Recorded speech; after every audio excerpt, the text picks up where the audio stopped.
देखिए हर खबर यहीं पर। सब्सक्राइब कीजिए TV9 भारतवर्ष।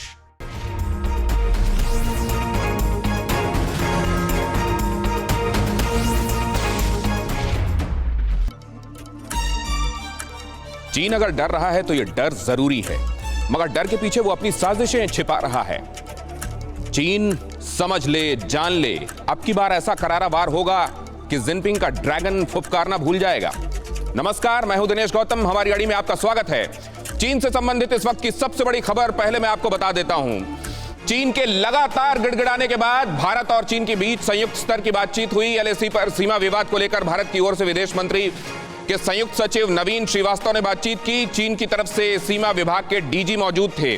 भारत ने मैप दिखाकर चीन को बता दिया कि LAC पर क्या स्थिति है, भारत का हक कहां तक है और कहां पर चीन अनाधिकार चेष्टा कर रहा है, कहां से वो भारत की तरफ एनक्रोच कर रहा है और कहां तक भारत की जमीन है और क्यों चीन गलत है, ये इस संयुक्त सचिव स्तर की बातचीत में स्पष्ट कर दिया गया है। दोनों देशों के बीच बातचीत तब यहां तक पहुंची है जब अब चीन को यह समझ में आने लगा है कि उसने जो कदम उठाए थे ये सोचते हुए कि वो बड़ा फन्ने खां है, उसको इसके बदले में लेने के देने पड़ सकते हैं। न सिर्फ हिंदुस्तान भरपूर जवाब देगा बल्कि विश्व बिरादरी भी यह समझ रही है कि चीन के इरादे नेक नहीं है, लेकिन चीन का चाल और चरित्र जाहिर है ठीक नहीं है। एक तरफ टेबल पर बातचीत कर रहा है और दूसरी तरफ LAC पर घात लगा रहा है। जिनपिंग के झूठ का एक एक सबूत कैमरे में कैद है, आपको सबूत दिखाएंगे, LAC समझाएंगे। मगर आप सभी दर्शकों को बता दें कि चीन को बार बार भारत की तरफ से यह बताया जा रहा है कि अपनी हद में रहो, हद को पार मत करो, भारत शांति चाहता है।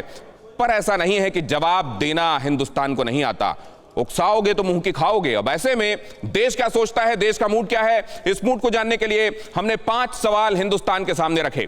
TV9 भारतवर्ष और सी वोटर ने मिलकर देशवासियों से मौजूदा सीमा विवाद पर सीधे और सटीक सवाल पूछे और आपको ये सवाल बताएं, सवाल के जवाब दिखाएं। उससे पहले जरा आज के मेहमानों से आपका परिचय करा देते हैं। बहुत खास मेहमान आज हमारे साथ इस चर्चा में जुड़ रहे हैं। सुधांशु त्रिवेदी, सांसद भारतीय जनता पार्टी के, हमारे साथ इस चर्चा में हिस्सा ले रहे हैं। रोहन गुप्ता, प्रवक्ता कांग्रेस के, हमारे साथ इस चर्चा में होंगे। मेजर जनरल ध्रुव कटोच, डिफेंस एक्सपर्ट, हमारे साथ इस चर्चा में हैं। विष्णु प्रकाश साहब, जिनको समृद्ध अनुभव है राजनयिक के तौर पर चीन में, पाकिस्तान में और कई देशों में काम करने का। यशवंत देशमुख, चुनाव विश्लेषक और जिन्होंने इस सर्वे को TV9 भारतवर्ष के साथ अंजाम दिया है, वो हमारे साथ इस चर्चा में शामिल हैं। आप तमाम मेहमानों का बहुत स्वागत करता हूं। लेकिन सबसे पहले आपको यह बताता हूं कि सवाल क्या तय किए गए थे और उनका जवाब क्या मिला है और अधिकांश लोगों ने सवाल के जवाब में क्या कहा है। आइए चलते हैं और जरा जल्दी से देखते हैं कि सवाल क्या थे और जवाब क्या मिला है। पहला सवाल क्या था? पहला सवाल था कि चीन से कैसे बदला ले भारत। दूसरा सवाल था चीनी सामान के संपूर्ण बहिष्कार के संदर्भ में क्या चीन से व्यापारिक संबंध रखना चाहिए, यह भी एक सवाल था। आपको एक एक करके मैं सवाल दिखाता हूं और सवाल में जवाब क्या दिए गए, अधिकांश लोगों ने क्या मन बनाया, वो मैं आपको दिखाता हूं। सबसे पहले आप ये देखिए, क्या चीन से व्यापारिक संबंध रखने चाहिए? नहीं कहने वाले 93% लोग। देश का जनमानस यह समझ गया है कि चीन किस तरीके से डेट और ट्रेड के बहाने ट्रैप में फंसाता है, लिहाजा 93% लोग कह रहे हैं नहीं। 7% लोग जरूर यह कह रहे हैं कि हां, अभी व्यापारिक संबंध रखने चाहिए और शायद उनको यह लगता है कि ग्लोबल इकोनॉमीज जब एक दूसरे से जुड़ी हुई हैं तो इकोनॉमीज अपना काम करें, लेकिन एक देश के तौर पर हम सामान नहीं खरीदेंगे। क्या चीनी सामान का बहिष्कार करेंगे भारतीय? हां 68% कह रहे हैं और नहीं कहने वाले 32% हैं।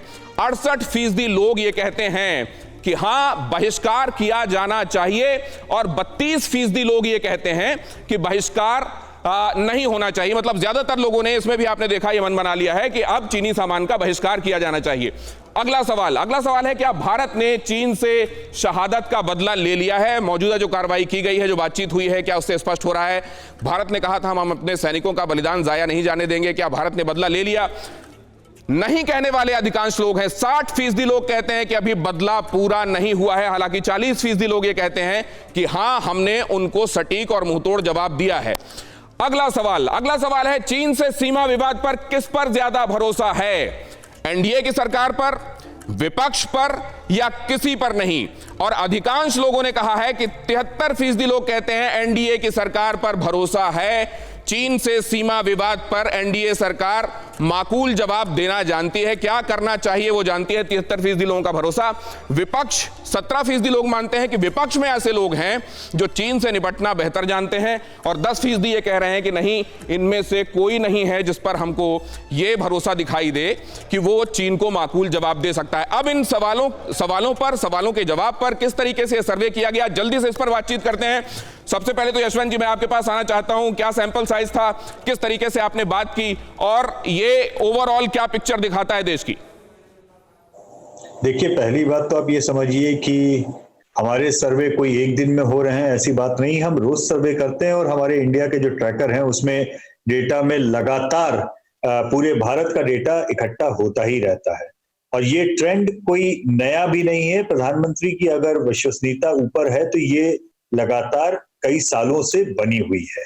इसलिए प्रधानमंत्री की विश्वसनीयता होना या प्रधानमंत्री पे लोगों का भरोसा होना, ये कोई खबर उतनी बड़ी नहीं है। खबर ज्यादा बड़ी यह है कि जो आपने बाकी सारी चीजें बोली कि पहली बार देश की जनता ये कह रही है कि चीन भारत का ज्यादा बड़ा दुश्मन है, नंबर 1 समस्या है। पाकिस्तान को भारत की जनता ने समस्या मानना एक तरह से बंद कर दिया है, क्योंकि वो मान चुके हैं कि उससे निपटा जा चुका है। उनसे निपटने की या उनसे जो इंटरप्ट कर रहा हूं, माफ कीजिए, आपने कहा रोज बरोज ये आप कर रहे हैं सर्वे, ये किस समय तक भारत के मूड को रिफ्लेक्ट कर रहा है, और ये कितने बड़े सैंपल साइज ने इंडिकेट किया है? ये कल शाम तक का रुझान है, और 10,000 से ज्यादा सैंपल उसमें हमारे पास में रहते हैं किसी भी दिन। तो आप इस बात को एक बात समझिए कि पूरे रुझान के आने में, प्रधानमंत्री की रेटिंग में, जब हम साल भर की भी ट्रेंड दिखाते हैं, उस ट्रेंड लाइन में कोई चेंज या कोई परिवर्तन नहीं आ रहा है। हाँ, ओवर द ईयर्स परिवर्तन ये जरूर आया है कि इस देश की जनता बहुतायत में पहले पाकिस्तान को अपने सबसे बड़ा दुश्मन या सबसे बड़ी और यशवंत यही बात कही थी रक्षा मंत्री के तौर पर जॉर्ज फर्नांडिस ने, अब देश की जनता यही मान रही है। सुधांशु त्रिवेदी साहब के पास जाते हैं। सुधांशु त्रिवेदी साहब, ये आपने सर्वे देखा, सर्वे की फाइंडिंग्स देखी, एनिमी नंबर 1 चाइना, क्या ये देश के मानस में एस्टैब्लिश हो चुका है? देखिए, स्वाभाविक रूप से जो भी तात्कालिक परिस्थितियां होती है उनका प्रभाव आता है, क्योंकि पाकिस्तान से हमारा युद्ध, संघर्ष, झड़प नित्य प्रति चलती रहती है। चीन के साथ ही बहुत लंबे समय के बाद स्थिति हुई, परंतु आपने एक बड़ी अच्छी बात कही। आपने याद दिलाया, रक्षा मंत्री जॉर्ज फर्नांडिस जी ने एक बयान दिया था कि China is enemy, our enemy number 1। एक बार नहीं, 2 बार बोले। कब बोले थे? ये अप्रैल 1998 पोखरण परमाणु विस्फोट से 2-3 हफ्ते पहले। और वहीं पे मैं याद दिलाना चाहता हूं, जब हमने पोखरण परमाणु विस्फोट किया था तब भी यही पार्टी थी अपोजिशन, जिसने पूछा था क्या जरूरत थी विस्फोट करने की, कौन सा खतरा आ गया था। सरकार को यह स्पष्ट करना चाहिए कि कौन सी ऐसी परिस्थिति उत्पन्न हुई थी कि 98 में विस्फोट करने की बात है। और याद दिलाना चाहता हूं, जब 74 में पोखरण विस्फोट हुआ था, हम विपक्ष में थे, हमने सरकार की पूरी प्रशंसा की थी। और मजे की बात यह है कि जब 64 में चीन ने परमाणु विस्फोट किया था तो कम्युनिस्ट पार्टी ने तारीफ की थी उसकी। यानी चीन परमाणु विस्फोट करे तो उसकी तारीफ, हम परमाणु विस्फोट करें तो कांग्रेस ने भी हमसे सवाल किया था, ये ऑन रिकॉर्ड है, और तब भी संयोग से सोनिया जी के अध्यक्ष। तो आप देख लीजिए, इनकी फितरत 22 साल से बदली नहीं है। जो कुछ ये करते हैं, आदतन करते हैं, फितरतन करते हैं। जो आप कह रहे हैं सुधांशु साहब, वो नटशेल में यह है कि अगर चाइना बाज नहीं आ रहा है तो हमारे यहां इस मुद्दे पर सियासत भी बाज नहीं आ रही है। रोहन गुप्ता,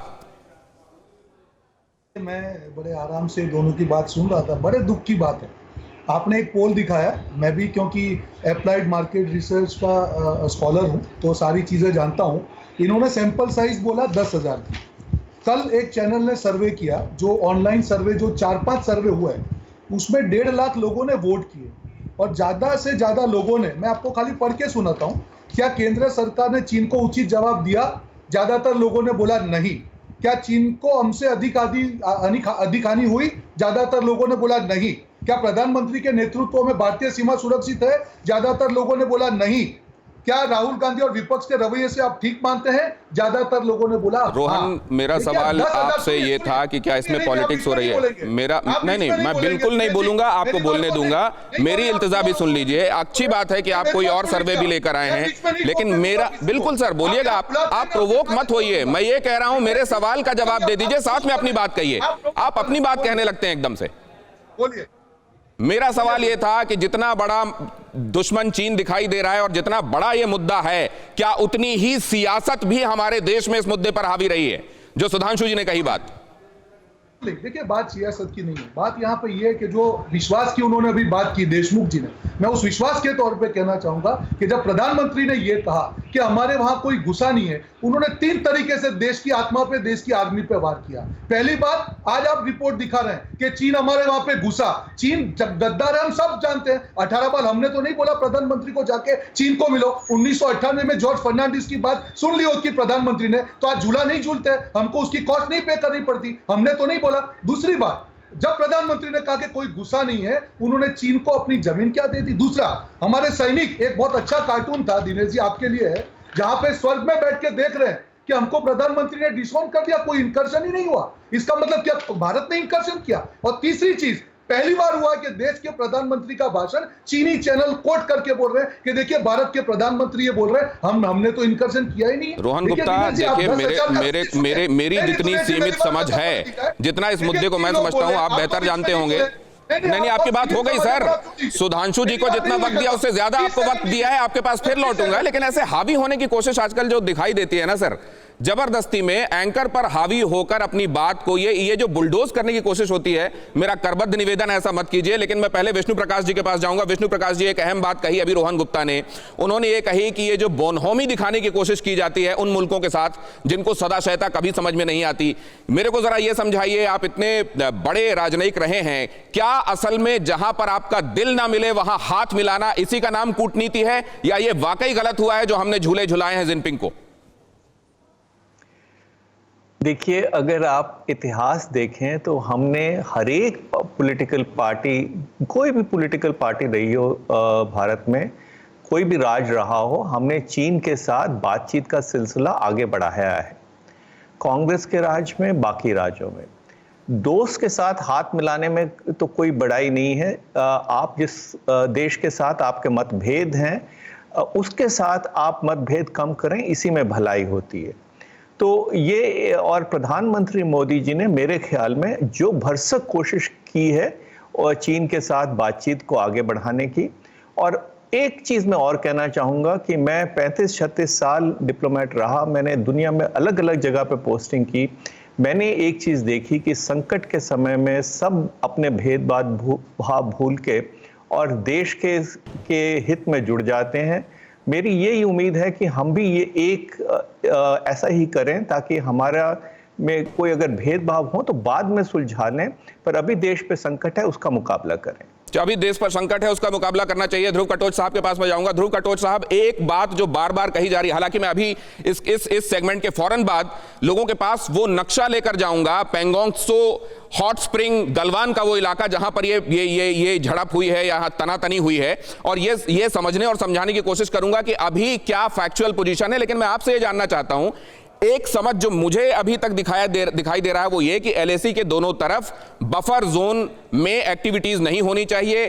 चाइनीज उधर एग्रेशन के तहत आ गए, इसको लेकर भारत ने आपत्ति की। बातचीत का जब रास्ता बना तो ये कहा गया कि यहां से वापस हटिए और तब जाकर यहां पर बैठकर बातचीत होगी। ये नहीं किया गया चीन की तरफ से, और उसी वजह से 15-16 की रात में वो देखने को मिला जो अभी तक हुआ है। लेकिन भारत की 1 इंच जमीन पर भी कब्जा नहीं हुआ है। क्या मेरी समझ ठीक है कटोच साहब?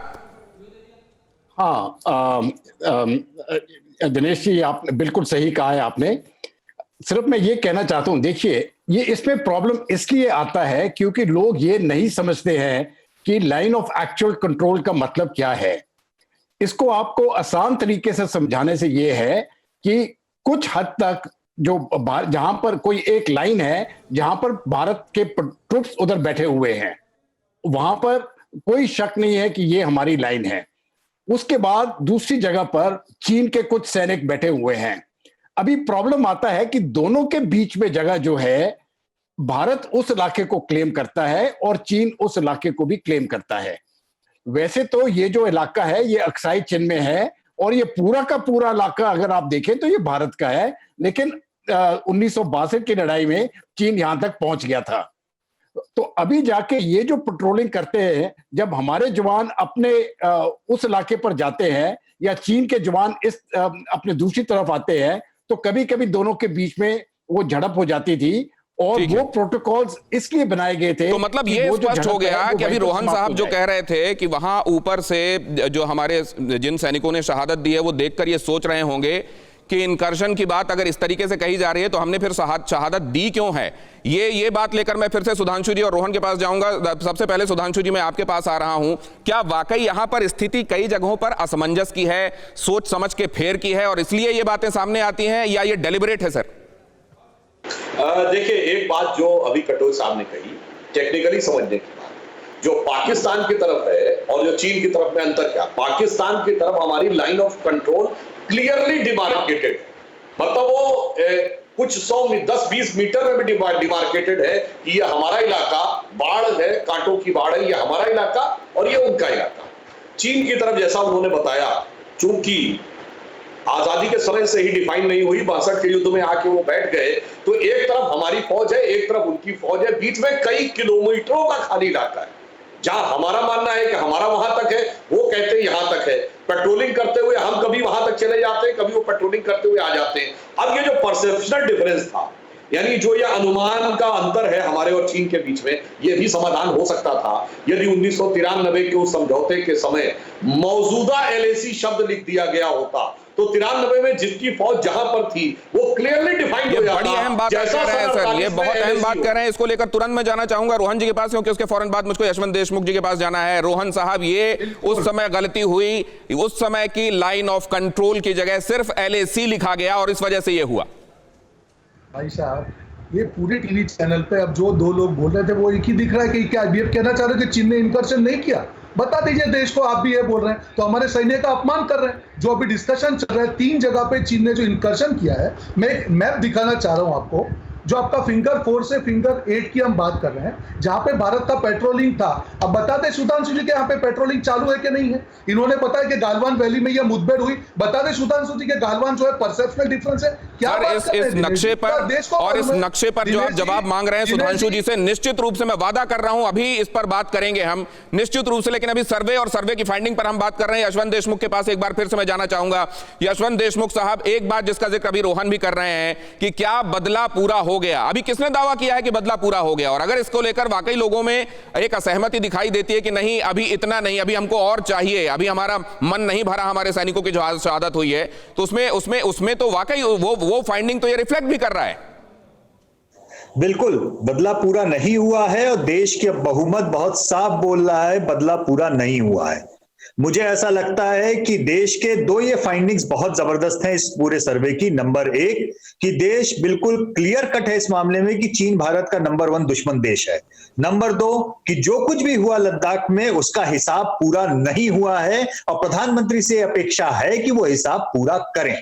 नंबर 3 जो बात एक और भी बहुत इंटरेस्टिंग है, मैं आपको ये बात बोलना चाहूंगा कि चीन की ओर से आप लगातार देख रहे होंगे उनके जो आधिकारिक ट्विटर हैंडल हैं, उनके जो अखबार हैं, जो उनके मीडिया मैनेजमेंट, जो भी आप कहना चाहें, वो लगातार इस बात पे अब प्रेशर डाल रहे हैं और बहुत कोशिश कर रहे हैं कि किसी तरीके से भारत वापस दोबारा बिजनेस शुरू कर दे। वहां पे तीसरी बात कहनी है शुरू कर दे, लेकिन अधिसंख्य लोग ये दिखा रहे हैं कि अब हमको चाइनीज सामान का मोह नहीं रह गया। यशवंत देशमुख साहब, बहुत धन्यवाद आपका अपनी फाइंडिंग्स के साथ, इस सर्वे के साथ हमसे जुड़ने के लिए। सी वोटर, जिसने कई बार बैंग ऑन प्रेडिक्शंस किए हैं सर्वे के माध्यम से, वो हमारे साथ जुड़ा हुआ था। TV9 भारतवर्ष और सी वोटर का ये संयुक्त सर्वे आपने देखा, बहुत धन्यवाद आपका। लेकिन अभी जिस बात को रोहन गुप्ता कह रहे थे उसको लेकर मैं एक बार जाना चाहूंगा। रोहन ये कह रहे थे कि LAC को लेकर कंफ्यूजन क्यों है, और ये बताया जाए जहां पहले हिंदुस्तान फ्रीली पेट्रोल कर रहा था, क्या उसकी सेना को अब वहां पेट्रोलिंग करने की इजाजत है? क्या वो वहां जा रहा है क्या, या चाइनीज सेना ने उसका रास्ता रोक दिया है? पैंगोंग त्सो उनमें से एक, हॉट स्प्रिंग एक इलाका, दूसरा गलवान वैली और तीसरा पैंगोंग त्सो। अब मैं पैंगोंग त्सो की तरफ आपको लेकर आया हूं। ये देखिए, जिसका जिक्र हम लगातार कर रहे हैं, पिछले कई दिनों से देख रहे हैं और अब तक आप परिचित हो चुके होंगे कि ये तस्वीर क्या दिखा रही है। ये जो नीली रेखा दिखा रही है, ये पैंगोंग त्सो इलाका है। ये फिल्मों में खूबसूरत दिखने वाली झील, इसके दोनों किनारों पर चाइनीज कितनी बड़ी साजिश कर रहे हैं वो जरा दिखाऊंगा मैं आपको। ये देखिए, इसमें फिंगर नंबर 1 से फिंगर नंबर 4 तक हिंदुस्तान का इलाका है और इसमें चाइनीज को भी कंफ्यूजन नहीं है। लेकिन फिंगर नंबर 4 से फिंगर नंबर 8 तक भी, ये देखिए आप, भारतीय आर्मी का बेस है यहाँ पर आईटीबीपी का भी बेस है, कोई विवाद नहीं है यहाँ, ये भारतीय इलाका है। यहां तक भारत का दावा है। कहां तक भारत का दावा है? ये नीला एरो देखिए, ये यहां पहुंच रहा है, यहां तक भारत का दावा है। भारत कह रहा है कि हमारा इलाका यहां तक है। ये कौन सा इलाका है? ये फिंगर 8 का इलाका है। अब चाइनीज क्या कहते हैं वो देखिए। यहां तक हमको भी चाइना जो कह रहा है उसमें कोई आपत्ति नहीं है। चाइना कह रहा है कि यहां तक हमारा इलाका है, हम भी मानते हैं इलाका है, लेकिन हमें आपत्ति कहां है? जब वो ये कहता है कि फिंगर 4 से आगे फिंगर 8 तक हमारा इलाका है। पहले यहां से फिंगर 4 से फिंगर 8 तक पेट्रोलिंग होती रही है, हिंदुस्तान की तरफ से ये रवायत रही है। ये पैदल भी होती थी, यहां से मार्च करके हमारे ट्रूप्स जाते थे, और ऑन बोट भी होती थी, नाव के जरिए भी जाते थे। लेकिन मौजूदा स्थिति क्या है, ये यही कहना चाह रहे हैं रोहन कि आप ये बताइए कि यहां पर पेट्रोलिंग होती रही है, क्या अभी भी यहां पेट्रोलिंग हो रही है क्या? इसके बाद हम एक और इमेज दिखाने वाले हैं। ये है पैंगोंग झील, बहुत खूबसूरत, कई बॉलीवुड फिल्म्स यहां शूट की गई हैं, लेकिन यहां इस समय साजिशें लिखी जा रही हैं चीन की तरफ से। ये देखिए, ये है फिंगर 1। जैसा हम लगातार आपको बता रहे हैं, पहाड़ी का वो हिस्सा ये हिमालय पर्वत श्रृंखला है, और इसमें ये जो पहाड़ का निचला हिस्सा जो एक उंगली की तरह झील के अंदर जा रहा है, उसको हम फिंगर कहते हैं। तो फिंगर 1 2 3 4 5, ये 4 तक एक्चुअली, यहां से अगर आप देखें, यहां से अगर आप गिनना शुरू करेंगे तो यहां जाकर फिंगर 4 होता है। 1 2 3 4, फिंगर 5 6 7 8। यहां का अगर एनलार्ज्ड व्यू आपको दिखाते हैं तो आपको इसमें नजर आएंगी ये तस्वीरें। देखिए, इसका इस हिस्से को जूम करके यहां पर दिखाया जा रहा है, ये सैटेलाइट से ली गई तस्वीरें हैं। और जूम हिस्से को, पहले हिस्से को अगर आपको हम दिखाएं तो आपको लगेगा जैसे ये कई डोरियां हैं और ऊपर ये बलून्स हैं, जैसे डोरियों में बंधे हुए गुब्बारे होते हैं, वैसा स्ट्रक्चर आपको नजर आएगा। ये डिनोट क्या करता है, इंडिकेट क्या करता है? ये दिखाता है कि चाइनीज ट्रूप्स ने यहां से यहां तक रास्ते बना लिए हैं। उनकी कई बार आवाजाही की वजह से यहां आवाजाही के निशान पड़ गए हैं, या उन्होंने कच्चा रास्ता बना लिया है जिसको पहाड़ी के ऊपर पहुंचकर ऑल्टीट्यूड एडवांटेज के तौर पर वो लोग इस्तेमाल करेंगे। और ये जो बलून है, ये जो बलून शेप दिखाई दे रहा है, ये पिंक कलर के ये जो डॉट्स दिखाई दे रहे हैं, ये एक्चुअली कैंप्स हैं, ये एक्चुअली वो फोर्टिफिकेशंस हैं जहां पर उन्होंने अपना एम्यूनिशन रखा हो सकता है, या फिर वो लोग वहां रह रहे हो सकते हैं। अब दूसरा हिस्सा आपको दिखाता हूं मैं, इसको जरा एनलार्ज कीजिए। ये देखिए, ये इसमें भी अगर आप देखेंगे, दूर से अगर आप देखेंगे तो आपको नजर आएगा कि एक ग्रे और क्रीम कलर का हिस्सा है जो इसके मुकाबले थोड़ा सा लाइट है, और इसमें आपको दिखाई देंगी हल्की धारियां। ये थोड़ा उतना ही मुश्किल है असल में समझने में जैसे एक्सरे रिपोर्ट होती है, लेकिन अगर इसी को आप जूम करके देखेंगे, एनलार्ज करके, तो ये देखेंगे आप, ये बड़े हिस्से में आपको नजर आएंगे चीनी सेना के नए ट्रैक और नए कैंप। ये जो धारियां हैं, ये दिखा रही हैं कि इन्होंने यहां पर रास्ते बना लिए हैं, नए ट्रैक्स बन गए हैं। और ये जो हिस्सा है, ये जो कदरन लंबा हिस्सा आपको दिखाई दे रहा है, ये डिनोट कर रहा है कि यहां पर कैंप्स भी बना लिए गए हैं। अब ये गोला, अब ये तीसरा हिस्सा, ये पैंगोंग त्सो में फिंगर नंबर 4 से लेकर फिंगर नंबर 8 तक की स्थिति मैं आपको एक्सप्लेन कर रहा हूं।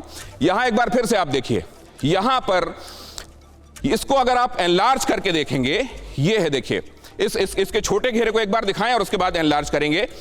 फिंगर नंबर 4 से लेकर फिंगर नंबर 8 तक का ये हिस्सा, और यहां पर 23 जून 2020 की ये सैटेलाइट इमेज है, और इसमें भी साफ दिखाई दे रहा है कि ये नए रास्ते बनाए गए हैं, नए कैंप्स बनाए गए हैं, नए ट्रैक्स दिखाई दे रहे हैं। वहां जहां आवाजाही नहीं होती थी वहां आवाजाही शुरू की गई है। न सिर्फ नीचे फिंगर्स का जो सतही इलाका है वहां पर उन्होंने पहले कच्ची रोड बनाई 1999 में, जब करगिल युद्ध चल रहा था, उस समय ध्यान बटा हुआ था हिंदुस्तान का। फिंगर नंबर 8 तक उन्होंने कच्चा रास्ता बनाया और उसके बाद उसको ब्लैक टॉप कर दिया। और अब ये कहा जा रहा है कि ऊपर पहाड़ियों में भी इन्होंने रास्ते बना लिए हैं, ट्रैक्स बना लिए हैं और ऊपर कैंप्स बना लिए हैं। पैंगोंग त्सो ये झील, और उसमें फिंगर नंबर 4 से फिंगर नंबर 8 तक की स्थिति। और अब रोहन गुप्ता की इस बात को लेकर मैं सुधांशु त्रिवेदी के पास जाना चाहूंगा। सुधांशु जी, क्या वाकई जहां हम पहले फ्रीली पेट्रोल किया करते थे वहां अब पेट्रोलिंग नहीं हो रही है? जो आपने बात बताई उससे काफी हद तक दर्शकों की स्थिति स्पष्ट हो गई होगी। फिंगर 4 तक हमारे बेस थे, फिंगर 8 के उधर उनके बेस थे। बीच का इलाका वो माना जाता था जहां पर कि ना उनकी फौज थी, ना उनकी कोई पोस्ट थी, ना हमारी फौज थी। हम भी जाकर पेट्रोलिंग करते थे और वो लोग भी पेट्रोलिंग करते थे। हमारी सेना को जैसे ही पता चला कि वो उस क्षेत्र में आकर उन्होंने अपना कैंप बनाने का प्रयास किया, जिसमें यह समझौता था कि वो अपना साजो सामान और फौज नहीं लाएंगे, वो अपने बेस पे रहेंगे, उसी को लेकर जो कि हमारा उनके साथ विवाद हुआ, जिसमें हमारे सैनिक वीर गति को प्राप्त हुए, वो वापस चले गए। अब वहां पर जो वार्ता चल रही है वो इसी बात पे चल रही है कि जो पूर्व की स्थिति थी, यानी आप जहां पर बेस थे और जहां पर आप पेट्रोलिंग करते थे वही स्थिति रहेगी, उसके आगे आप पेट्रोलिंग और बेस नहीं करेंगे in the no man's land, Bharat के प्रभाव क्षेत्र के अंदर नहीं। यहीं पे मैं जा रहा हूं दोबारा उस बात पे, यदि 93 और 96 के समझौतों के समय मौजूदा LAC वर्ड हो गया होता तो आज ये विवाद ही समाप्त हो गया होता। क्योंकि इनसे पूछिए रोहित जी से कि इनकी तो सरकार रही है, या बोले कि भारत सरकार के किस डॉक्यूमेंट में कहां पर ये लिखा हुआ है, 93 में क्यों नहीं लिखा है? सुधांशु जी जवाब लेते हैं, सुधांशु जी जवाब लेते हैं। रोहन आपकी बात पर अपना जवाब देना चाहते हैं। रोहन। दिनेश जी, मतलब भाजपा के प्रवक्ता राष्ट्रीय चैनल पे बोल रहे हैं कि चाइना ने इंकर्शन नहीं किया। पूछ लीजिए इनको, क्या बोल रहे हैं आप? हमारा अधिकार था फिंगर 8 तक जाने का, आज हम लोग जा नहीं पा रहे हैं। वहां पे हम लोग पेट्रोलिंग कर रहे थे, मतलब इंकर्शन नहीं हुआ, तो फिर सेना डिस्कशन का क्या कर रहे हैं? अरे शर्म आनी चाहिए। जो हकीकत है देश के सामने रखिए। नहीं रोहन गुप्ता साहब, इसको डिफाइन कैसे करेंगे आप? जरा मुझको समझाइए, मुझे समझ में नहीं आ रहा। इंकर्शन का मतलब वो हुआ कि LAC के इस तरफ जो आपकी जमीन है उस पर कोई आ गया, वो इंकर्शन हुआ ना। हम मिलजुल के चलना चाहते थे, साथ साथ लिखवाना चाहिए था, जैसे पाकिस्तान से लिखवाया हुआ है हमने। तब क्यों आपने कहा? भारत की सेना ने लिख कर दिया, डायरेक्टर जनरल मिलिट्री ऑपरेशन ने टीवी चैनल में बोला है कि उस समय के विदेश सचिव ने उसको डाक कर चुप करा दिया, और आप खड़े होकर की बातें कर रहे हैं और 2 टाइम चिल्ला कर आपको ये हो जाएगा। रोहन गुप्ता साहब, अगर चीन के लोग ये देख रहे होंगे तो वो ये कहेंगे कि ये लोग पहले आपस में तो समझ बना लें कि LAC कहां है और इनकी जमीन कौन सी है, फिर हम पर बात करेंगे। मैं जरा ध्रुव कटोच साहब के पास ये बात लेकर जाऊंगा। ध्रुव कटोच साहब, ये जो यहां पर गर्मा गर्मी दिखाई दे रही है, ये इसीलिए है क्योंकि वहां पर कुछ एक जगहें अनिश्चितता की हैं, या आपको लग रहा है कि ये बेवजह का तूल दिया जा रहा है उस मामले में? वो मामला, वो जगह जो डिस्प्यूटेड थी, वहां पेट्रोलिंग बेशक होती थी, लेकिन अगर उस जगह पर किसी ने फोर्टिफिकेशन कर लिया है तो ये नहीं कहा जाएगा कि इनकर्शन हो गया। ये बिल्कुल सही कहा आपने, लेकिन मैं आपको कुछ चीज समझाना चाहता हूं। आ रहा हूं रोहन, आ रहा हूं आपके पास, अभी आपकी आवाज नहीं आ रही जी। सिर्फ मैं बहुत आसान तरीके से समझाना चाहता हूं। देखिए, सबसे बड़ी गलती भारत ने की है वो 1947 के बाद हमने फॉरवर्ड एरियाज में सड़कें नहीं बनाई, और वो नहीं बनाने के 2 कारण थे। एक कारण था कि लोगों ने कहा वहां कुछ नहीं है तो सड़कें बनाने का कुछ फायदा नहीं है। ये मैं समझता हूं बहुत गलत सोच थी। दूसरा, उन्होंने कहा कि अगर हम सड़कें बनाएंगे तो हो सकता है चीन साहब फायदा आपकी बात को लेकर फिलहाल मैं वापस जाता हूं रोहन के पास और सुधांशु जी के पास। आपके पास लौट रहा हूं मैं। रोहन साहब, आपने सुना, रोहन साहब आपने सुना कि यहां पर वो जगह जहां पर दोनों तरफ विवाद है LAC को लेकर, अपनी जमीन पर कोई नहीं आया, इनकर्शन नहीं हुआ, लेकिन वहां जहां यह कहा गया था कि इस जगह पर कोई नहीं आएगा, वहां उसने फोर्टिफाई करना शुरू कर दिया, इसलिए भारत ने ऐतराज किया। रोहन गुप्ता, जवाब मिलता है क्या? भाई साहब, मैं बिल्कुल, मैं पूरा जवाब देने दीजिए, आप बात को आधी मत काटिए प्लीज। जब हम LAC बोलते हैं, इंडियन LAC, हम लोग भारतीय हैं, हम लोग भारतीय LAC को फॉलो करेंगे। दिनेश जी आप जवाब दीजिए, फिर मैं दूसरा आपको जवाब देता हूं, हाँ या ना? बिल्कुल, हम लोग भारतीय हैं, ठीक है। इंडियन LAC में फिंगर 8 तक का एरिया है कि नहीं, हाँ या ना? बताइए आप। सुधांशु जी आप बताइए ना। दिनेश जी आपने अभी पूरा नक्शा बताया, इंडियन LAC में तो पूरा एक्सटेंशन है। मैंने आपको ये भी बताया कि चीन कहां तक दावा करता है और हम कहां तक दावा करते हैं। बिल्कुल। मैं सुधांशु जी से जवाब ले रहा हूं। सुधांशु जी, इनकी बात का जवाब दीजिए। फिंगर 8 कहां पर है? गालवान वैली मैं 2 बातों का जवाब LAC में नहीं। रोहन जी ने जो पूछा है, LAC में 2 सवाल, गालवान वैली और फिंगर 8 तक का एरिया इंडियन LAC में है या नहीं? बताइए सुधांशु जी। हाँ, मैं जवाब दे दूं। देखिए, पहली बात इन्होंने कही भारत की सीमा, तो भारत की सीमा में तो पूरा एक्सटेंशन। दूसरा, इन्होंने फिंगर 4 और फिंगर 8 की बात कही, तो मैं वही तो बात कह रहा हूं। अरे भाई, मैं बोल रहा हूं, इतना क्यों उत्तेजित हो जाते हो भाई? अरे इतना क्यों आप उत्तेजित हो जाते हैं? शांति से जवाब दीजिए प्लीज। मेरे 2 ही सवाल है। मैं LAC फिंगर 8 सुनिए, 2 सवाल। मैं जवाब देता हूं भाई। अरे भाई, एक मिनट इतना सुन लीजिए। चलते चले जा रहे हैं, जवाब तो दे दीजिए। और गालवान वैली क्या हमारी एलएसी में है या नहीं है, हाँ या ना, इतना बताइए, हाँ या ना। अब मैं बोल सकता हूं, हाँ, फिंगर 8 तक हम अपनी एलएसी मानते हैं, मगर जब आपने समझौता किया तो क्या चीन फिंगर 4 तक एलएसी नहीं मानता था? बोलिए हाँ या ना।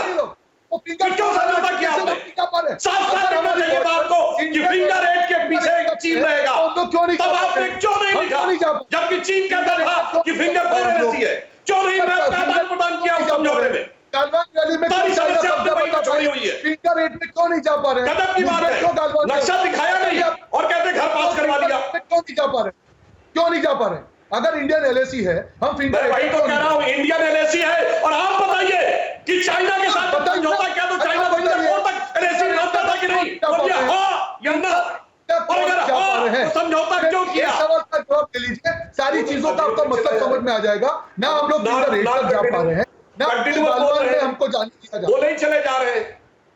अरे आप झूठ बोल रहे हैं, झूठ तो नहीं सहन करूंगा मैं। नहीं, लेकिन एक चीज है रोहन, जो मुझे समझ में आ रहा है, रोहन, आपने जो मुझसे पूछा और सुधांशु जी से आपने पूछा वो ठीक है, लेकिन अगर आपसे मैं ये पूछूं कि अक्साई चिन्ह हमारा है कि नहीं, बताइए, आप दीजिए जवाब। बिल्कुल हमारा है, बिल्कुल हमारा है, क्यों नहीं है?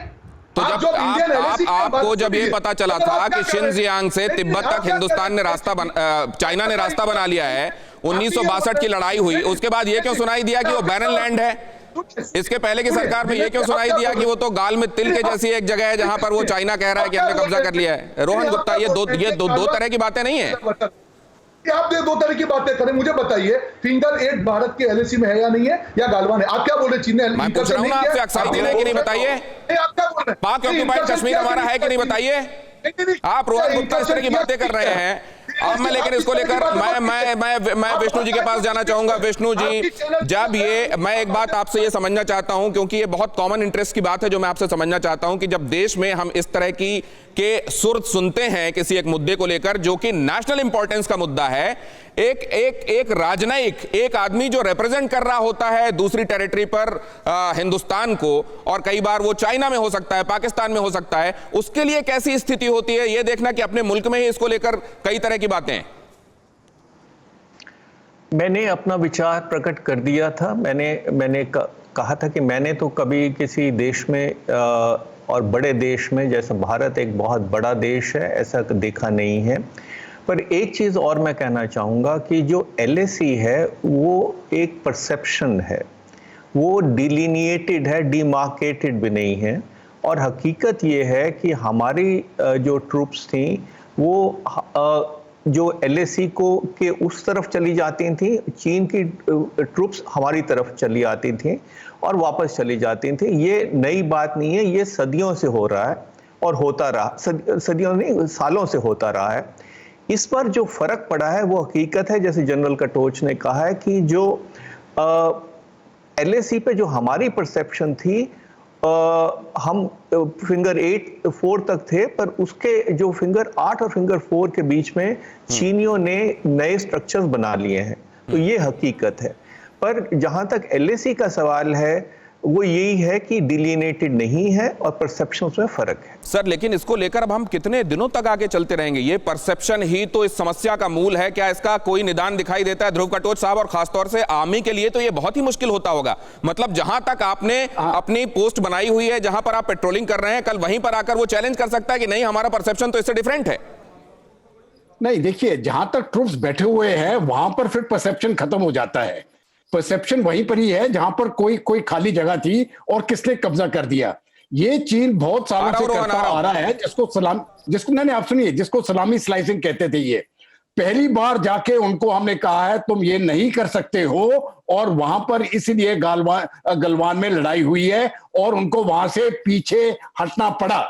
और ये आप कह रहे हैं ध्रुव कटोच, बहुत अहम बात है, इसको अंडरलाइन करना चाहूंगा मैं, पहली बार ऐसा हुआ है, सलामी स्लाइसिंग की जो बात वो कह रहे हैं, पहली बार ऐसा हुआ है कि हमने जाकर उनकी आंखों में आंखें डालकर ये कहा है कि हमको ये गवारा नहीं है। रोहन, मैं आ रहा हूं इस बात को लेकर आपके पास, लेकिन उससे पहले एक बड़ी खबर, भारत चीन विवाद को लेकर ये बड़ी खबर, चीन ने एलएसी पर भारत की पेट्रोलिंग रोकने की कोशिश की है। सूत्रों के हवाले से ये बड़ी खबर आ रही है, दौलत बेग ओल्डी और डेप्सांग क्षेत्र में चीन ने अपने सैनिकों की तादाद बढ़ा दी है। वहीं भारत ने भी डेप्सांग क्षेत्र में अपने सैनिकों का की तादाद में इजाफा कर दिया है। जहां डिसएंगेजमेंट की, ग्रेजुअल डिसएंगेजमेंट की बात की जा रही है, वहां दोनों तरफ से डिप्लॉयमेंट का बढ़ना, ये क्या दिखाई दे रहा है इसमें, ये भी मैं समझूंगा अपने एक्सपर्ट से। लेकिन उससे पहले अभी आपने देखा पैंगोंग त्सो, और अब आपको मैं दिखाता हूं गलवान पेट्रोल पॉइंट 14, उसके आसपास ये वो हिस्सा है नक्शे में जो सैटेलाइट से आपको नजर आ रहा है। ये देखिए, इसमें आप बहुत क्लियरली अब तक तो समझ चुके होंगे कि कहां से शोक नदी गुजर रही है, कहां आकर गलवान उसमें मिलती है, ये कॉन्फ्लुएंस के पास कहां पेट्रोल पॉइंट 14 है। ये देखिए, ये है वो शोक नदी जिसका जिक्र हम बार बार करते हैं, जिसके बगल से ही दरबुक, शोक, दौलत बेग, ओल्डी रास्ता जाता है। और ये है, इधर से अगर आप देखेंगे, ये गलवान कॉन्फ्लुएंस हो रहा है यहां पर शोक के साथ, और ये है पेट्रोल पॉइंट 14। आपको एक बार फिर से बता दूं, ये तस्वीर मैं आपको इसलिए दिखा रहा हूं कि 16 तारीख और 22 तारीख, एक हफ्ते बाद क्या फर्क पड़ा है वहां पर। क्योंकि यहां पर जब चाइनीज ने आकर अपने तंबू लगा दिए, वहां पर आकर यह देखा गया कि यहां तो अर्थ मूविंग मशीन्स भी आ गई हैं। 22 जून की तस्वीर आप देख रहे हैं, मतलब ये 2 दिन पहले की तस्वीर, 15-16 की दरमियानी रात में वो खूनी झड़प हुई। उसके बाद एक हफ्ते बाद वहां क्या तस्वीर है वो मैं आपको दिखा रहा हूं। इसमें आप देखेंगे ये पिंक स्ट्रक्चर्स आपको नजर आ रहे हैं, ये डिनोट कर रहे हैं कि यहां पर, इसको थोड़ा बड़ा करके दिखाइए प्लीज, इसको थोड़ा बड़ा कीजिए ताकि और आसानी से समझ में आए। देखिए, वो जो आपको तिकोना हिस्सा नजर आ रहा है, ये असल में LAC में चीन की तरफ का हिस्सा है, और इसके पास में ही पेट्रोल पॉइंट 14 है। और यहां पर चीन ने आकर अपने तंबू लगा दिए थे, और इसी को, यही भारत को गवारा नहीं था। यहां आप देखेंगे बड़ी तादाद में ये तंबू हैं। ये देखिए, ये देखिए आप, इसमें अगर आप बड़ा करके उसको आप देखें, वही आपको बड़ा नजर आ रहा है। यहां आपको ट्रक्स भी नजर आएंगे, बुलडोजर्स भी नजर आएंगी, क्रेन्स भी नजर आएंगी, अर्थ मूविंग मशीन्स भी हैं, और साथ में आर्मी का साजो सामान और आर्मी की पलटन को लाने वाले ट्रक्स भी नजर आ रहे हैं। और ये कोई छोटा इलाका नहीं है, आप देखें, बहुत बड़ा इलाका जिसमें चाइना ने फोर्टिफाई करने की कोशिश की। इसी को लेकर 15 और 16 को जब 16 बिहार के हमारे जवान वहां पहुंचे तो उन्होंने कहा कि आप अपने तंबू उखाड़िए यहां से, क्योंकि समझ यही बनी है बातचीत में कि हम भी पीछे हटेंगे और आप ये सब तंबू उखाड़कर पीछे चलिए। उन्होंने इससे मना किया और फिर ये झड़प शुरू हुई। और अगर आप इसको बहुत ध्यान से देखेंगे, देखिए इसमें, ये इस जगह पर ये नदी है, और वो जो कहा जा रहा था कि कई सैनिक और ऑफिसर्स वहां से गिरे और इस ठंडे, बेहद ठंडे पानी में गिरकर भी कई कैजुअलिटीज हुई हैं। अब आपको ज्यादा बेहतर समझ में आएगा कि ये इलाका कैसा है और यहां पर असल में उस दिन क्या हुआ था। अब अगर आप दोनों तस्वीरों को, आप 16 तारीख की तस्वीर को और 22 तारीख की तस्वीर को कंपेयर करेंगे, क्या हम वो कंपैरिजन की तस्वीर भी प्लीज दिखा सकते हैं? अभी तो आप देख रहे हैं, अभी आपने ये देखा कि ये हिस्सा जूम करने पर 22 तारीख की रात में कैसा दिखाई दे रहा है, और यहां ये भी समझ में आ रहा है कि अब भी वहां पर उन्होंने अपना डिफेंस बेस बनाया हुआ है। तो क्या ये जो ग्रेजुअल डिसएंगेजमेंट की बात की जा रही है, और अभी मैंने आपको खबर बताई जहां पर दोनों ही तरफ एक बार फिर से डिप्लॉयमेंट हुआ है, ये क्या इंडिकेट कर रहा है? ध्रुव कटोच साहब, मैं आपसे जानना चाहता हूं कि जो CP14 है, जो पेट्रोलिंग पॉइंट 14 है, वहां से तो फिर वो हट गए हैं, लेकिन जो पीछे थे, वो जो LAC के जो अपनी तरफ थे, वहां पर उन्होंने अपनी पोजीशन और मजबूत बना दी है। अभी जहां तक मेरा अपना सोच विचार है, आप चीन के ऊपर भरोसा नहीं कर सकते हैं, और अगर चीन इस प्रकार की आगे की हरकत करता रहेगा तो मुझे लगता है कि यहां पर फायरिंग शुरू हो जाएगी, और हो सकता है फिर ये बढ़ते बढ़ते दोनों देशों के बीच में युद्ध भी हो सकता है। इसमें तो मुझे कोई शक नहीं है, भारत इसके लिए तैयार है। अगर चीन इस रास्ते में जाना चाहता है तो उसको इसकी कीमत चुकाना ही पड़ेगी। ध्रुव कटोच साहब ने बहुत बड़ी खबर बताई है। ध्रुव कटोच साहब, इसको लेकर मैं अपने मेहमानों के पास जाना चाहूंगा कि यहां जो ये तनाव बढ़ रहा है, एक बार फिर से ये लग रहा था कि स्थितियां सामान्य होने की तरफ बढ़ रही हैं, लेकिन अगर ये फिर से डिप्लॉयमेंट बढ़ा है दोनों तरफ से, और अगर एक्सचेंज ऑफ फायर हो गया, अगर ये मामला काइनेटिक होने की तरफ बढ़ गया, तो फिर इसका फुल स्टॉप कहां होगा पता नहीं। सुधांशु जी, हिंदुस्तान ये बात समझ रहा है क्या? और जब हम बातचीत कर रहे हैं, कल हमने इंडिकेट किया, जयशंकर साहब ने कहा कि जब तक हम इंटरनेशनल रूल्स को नहीं मानेंगे, जब तक एक दूसरे का सम्मान नहीं करेंगे, एक दूसरे के कॉमन गुड्स के लिए हम एक रिस्पेक्ट नहीं करेंगे, तब तक इस देश, इस पूरे ग्लोब में एक ऑर्डर नहीं आ सकता। क्या होने वाला है आगे? देखिए, चीन का जो विस्तारवादी दृष्टिकोण है, उस कारण से उसकी सोची समझी रणनीति हो सकती है कि नो मैंस एरिया में पहले आके थोड़ा आगे कब्जा कर लो और कुछ सालों के बाद कह दो ये मेरा इलाका है। जैसे कि आप याद करिए 2012 में डेमचोक में उसने आकर जोरावर का किला तक ध्वस्त कर दिया। इसीलिए कटोच साहब ने कहा पहली बार हम लोगों ने आंखों में आंखें डाल के रेस किया है। चुमूर में भी 2008 में वो आके बैठ गए थे। अब जहां तक आप देखिए हमने किस ढंग से रेस किया है। चीन का इन्वेस्टमेंट डायरेक्ट इंडियन कंपनीज में हमने तुरंत बाधित किया। हमने बीएसएनएल का कॉन्ट्रैक्ट कैंसिल किया, हमने रेलवे का कॉन्ट्रैक्ट कैंसिल किया और कई कॉन्ट्रैक्ट्स को होल्ड पर डाल दिया। तो अगर हम देखें तो ये लड़ाई 3 पक्ष में लड़ी जाएगी, आर्थिक, कूटनीतिक और सामरिक, यानी एक मिलिट्री स्ट्रेटेजिक, एक डिप्लोमेटिक और एक इकोनॉमिक। तो हमने इकोनॉमिक फ्रंट पर और डिप्लोमेटिक फ्रंट पे अगर आज आप देखें तो चीन के साथ कौन खड़ा है? सिर्फ नॉर्थ कोरिया और पाकिस्तान, तीसरा कोई बड़ा देश नहीं। हर देश के साथ उसका झगड़ा चल रहा है, विवाद चल रहा है। आज चीन अपनी पूरे 70 साल के अस्तित्व काल के सबसे बुरे दौर में है कूटनीतिक दृष्टि से। नहीं सुधांशु जी, तो फिर मैं ये समझना चाहूंगा कि वो 62 का हिंदुस्तान रहा हो या आज का हिंदुस्तान, चाइना तब का रहा हो या आपका, असल में हमारी नीतियां या हमारी सदाशयता इस पर मुनहसर नहीं है कि चीन क्या करेगा। लिहाजा न तब दोष दिया जा सकता सरकारों को कि उनके समय में क्या हुआ, ना अब कहा जा सकता कि अभी हम जो कर रहे हैं उसका जवाब क्या मिलेगा या चीन क्या कर रहा है। क्या ये बात ठीक कह रहा हूं मैं? नहीं, देखिए मैं थोड़ा मतभेद है। जैसे हम तो इस मामले में स्टैंड ले रहे हैं और चाइना ने 1958 में सड़क बना के घोषित कर दिया था। उसके बाद अप्रैल 1960 में चाउ इन-लाई को बुला के यहाँ स्वागत हुआ और दिसंबर 1960 में संयुक्त राष्ट्र संघ में चाइना को परमानेंट सीट देने के लिए वकालत की नेहरू जी ने जाके। ये विचित्र विदेश नीति थी जो किसी के समझ से बाहर थी। और यदि मान लीजिए हम चीन के साथ थे, मैं इस बात को लेकर जाना चाहूंगा सुधांशु त्रिवेदी जी, उस समय जो लम्हों ने खता की, सदियां क्या उसकी सजा पा रही हैं रोहन गुप्ता? जी बड़ी दुख की बात है। अब हम डिबेट जब कर रहे थे, शुरुआत ये हुई कि प्रधानमंत्री ने देश के सामने झूठ नहीं बोला। पूरा डिबेट आपने दिखाया कि कैसे चीन आगे बढ़ा, कैसे फिंगर 8 से फिंगर 4 तक का है। अगर आप इसको इंकर्जन नहीं मानेंगे तो किसको इंकर्जन? पूरा देश देख रहा है। दूसरी चीज, अभी उन्होंने कूटनीतिक बात की, कैसे हमको चोट कहां पहुंची वो मैं बता रहा हूं। जब प्रधानमंत्री जी ने देश के सामने कहा कि ना हमारी सीमा में कोई घुसा था ना कोई घुसा है, इसका मतलब अंतरराष्ट्रीय सुधांशु जी और रोहन जी, आप एक दूसरे को रोक सकते हैं जहां आपको बात करनी हो इस राउंड में, क्योंकि मेरे पास आखिरी 3 मिनट बचे हैं और 2 मिनट बाद मैं विष्णु जी के पास जाऊंगा। हाँ हाँ, प्लीज प्लीज अपनी बात पूरी कीजिए। नहीं पूरी बात, हाँ हाँ कीजिए कीजिए कीजिए, माफ कीजिए, मुझको ये बताना था कि टाइम कम है। रोहन जी प्लीज कैरी ऑन, टाइम मत वेस्ट कीजिए।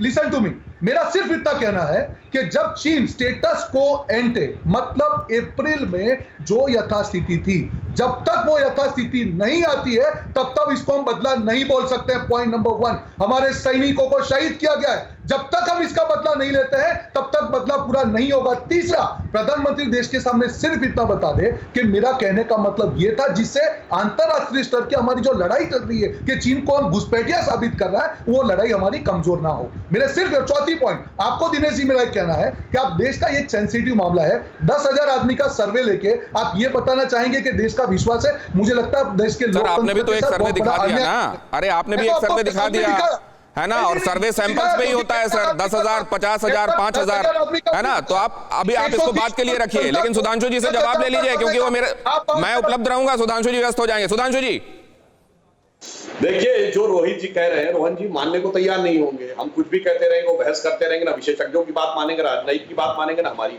कोई बात नहीं, चलिए 100 बातों की बात अलग। हमने तो कॉन्ट्रैक्ट कैंसिल किए हैं। आप चीन के साथ, चीन की कम्युनिस्ट पार्टी के साथ अपना कॉन्ट्रैक्ट सार्वजनिक करिए और कैंसिल कर दीजिए।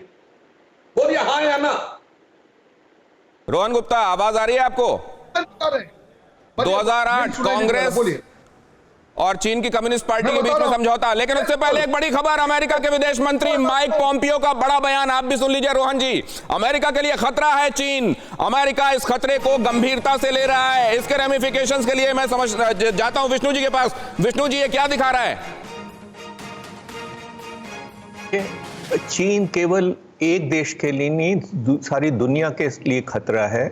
इसलिए खतरा है कि वो, जैसे विदेश मंत्री ने कल इनडायरेक्टली कहा कि आपको दुनिया जो इंटरनेशनल नॉर्म्स हैं, मर्यादा है, कानून है, उसका पालन करना चाहिए। चीन वो नहीं करता है।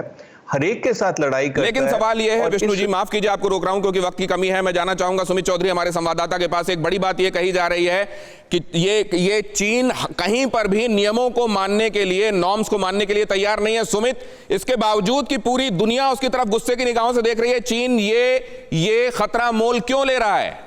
देखिए, चीन खतरा सिर्फ और सिर्फ अपनी डोमेस्टिक ऑडियंस को या फिर डोमेस्टिक लोगों को ये विश्वास दिलाने के लिए कर रहा है कि जो चीन कर रहा है वो बिल्कुल ठीक कर रहा है। लेकिन अभी जिस बयान की बात आप कर रहे थे दिनेश, वो बहुत महत्वपूर्ण है क्योंकि इस बयान के अंदर 2 लाइन जो मैसेज लिखा है उसमें 2 संदेश बहुत ज्यादा साफ तौर पर रिफ्लेक्ट होते हैं। पहला ये कि Chinese communist party is behaviour in the way that fundamentally put the American people security at risk, यानी अमेरिकी लोगों की सिक्योरिटी के ऊपर रिस्क है जिस तरीके से चाइना काम कर रहा है, जिस तरीके से चाइना बिहेव कर रहा है। पहला मैसेज ये। दूसरा मैसेज ये, the Donald Trump administration is the first in the decade to take this threat seriously, यानी एडमिनिस्ट्रेशन या डोनाल्ड ट्रंप प्रेसिडेंट जो है, चीन बहुत बड़ा खतरा है, हमारे लिए भी खतरा है, अमेरिका ने यह कहा है और डोनाल्ड ट्रंप एडमिनिस्ट्रेशन पहला है जिसने इस खतरे को भांपा है और जरूरी कदम उठाए। बहुत धन्यवाद सुमित आपका। चीन के साथ कैसे भरोसा कायम हो, दुनिया करे तो क्या करे। बहुत धन्यवाद आप सभी मेहमानों का हमारे साथ आज चर्चा में जुड़ने के लिए। और वो जो एक शेर है वो याद आ रहा है कि करेंगे अब ना खता, सोचा कई बार मगर खताएं होती गईं, सोच बदस्तूर रही लेकिन सदा शयता की ये खता हिंदुस्तान अब और नहीं करेगा। आज की कड़ी में इतना ही।